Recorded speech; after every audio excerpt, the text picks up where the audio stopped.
My dad left me when I was 3 years old. My mom had 6 children under the age of 13. My dad had an affair, divorced my mom to marry the woman he'd been having the affair with.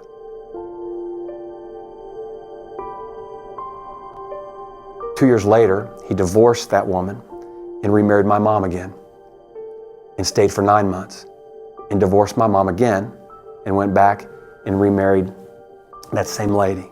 And so for me, some of the way that I dealt with that, and even my family dealt with that, was we pretended that we were okay without my dad. In fact, we would even tell ourselves that we were in some ways better off that he wasn't in our life. But that wasn't true at all. I learned that you're going to make it work. I learned that you're going to overcome. I learned that you don't tell people about what's going on inside you. I learned that the way to succeed is just to be good at everything that you do. So I blast into life and become your typical overachiever, coming out of a family that, my mom raised 6 kids on $6,000 a year. We're going to an inner city high school. I come out of there straight A's, never got a B until college. Somehow I end up at an Ivy League university. I graduate 4 years later from Yale University. I'm blowing into life, always staying ahead of everything, competing at a high level athletically, academically, just always staying ahead, knowing that if I can be successful, that somehow life's going to work. And you know what? Life did work on the outside, but I was dying on the inside. I still wasn't telling the truth about what was happening in me. I was just performing and making everybody around me okay. Making my wife okay, making my kids okay, making my friends okay. But the truth was this: none of them were okay. None of them were okay, because none of them had me. Nobody had me. They had my work, they had my performance, they had my provision, they had my gifts, they had my leadership. None of them had me. None of them had my heart.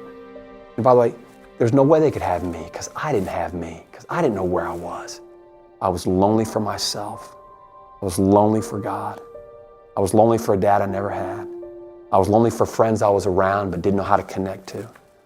That I would do everything I was doing, everything I could to make sure everyone had what they needed. But I wasn't giving them the one thing that I could give, and that God gave me to give, and that they wanted from me, which was my heart. So all this stuff was going on inside me. All this whole story was happening. I couldn't even put words to most of it. Not just the drivenness, not just the performance, but then even when I started leaking out sideways and some of the acting out and some of the inappropriate things that were starting to happen and some of the things that I was doing, I was terrified to tell anybody about what was going on inside here, because I knew that if I told you who I really was, you would leave me. In fact, where I was good was I would tell you more about me than most would tell, and that kept you from wanting more. And so in some ways, I would even use my transparency to keep you from ever getting to the core of me. I thank God there were a couple men that weren't overwhelmed by the mess that I was.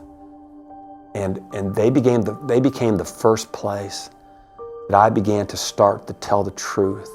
I mean, the rigorous, honest truth about what was going on inside me, about the things I was afraid of, about how lonely I was, about how sad I was. And those guys sat with me a lot. I don't sit here today as a man who has his act together, or who's somehow overcome it, or who's somehow gotten to this place where he's gotten around the corner. I am a man in process. I'm a man on a journey, and it's been a messy journey. It's not buttoned up, it's not tidy, it's not linear, it's not clean. It's been a mess, and it's still a mess. But I want to tell you this, it's alive. Alive. And I don't feel like I'm surviving anymore. I feel like I'm living. I'm living. I'm living with me in here, knowing where I'm at, where I've been, what my story has been, my mom, my dad, my family, all the things I love, all the things I wish weren't true. That's my life. I bring all that into my today with you, with where I am, with how I relate to you, with things that trigger me, with feelings that burst up inside me that I don't know where they come from, but now I kind of do. Not that I figure it out, but like I know I've been there before, that's familiar. And I bring all that into my today, which actually is, quite frankly, it's most of my hope for tomorrow, is that I've seen that God has been with me in the darkness of it. He's with me today in the mess of it, which is my hope that He'll be with me in the future of it.